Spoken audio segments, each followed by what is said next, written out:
कहवाक चाहूँगी जहाँकि मो झील गवर्नमेंट जी सहयोग करने तो करी बाकी मो झील ना मु झील आज जब एमपी हो तार मानसिक चिंता जो सी आज जीवन नहीं या जो आपण मैंने राजनीति न कर झील प्रार्थना करूँ लगे शांति हो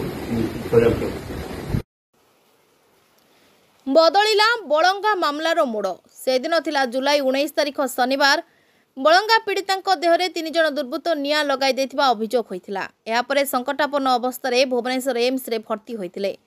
एम्स बर्न यूनिट रे स्वतंत्र डाक्तर टीम तदारख रे चिकित्सा होइथिला।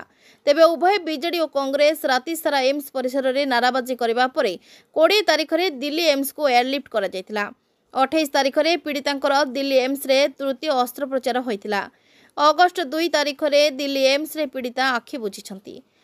आउ एबे पीड़ितांक बापा कहिले मानसिक चिंतारे होइछि झियर मृत्यु। भुवनेश्वर जयराम साहू को रिपोर्ट ओडिशा डिजिटल।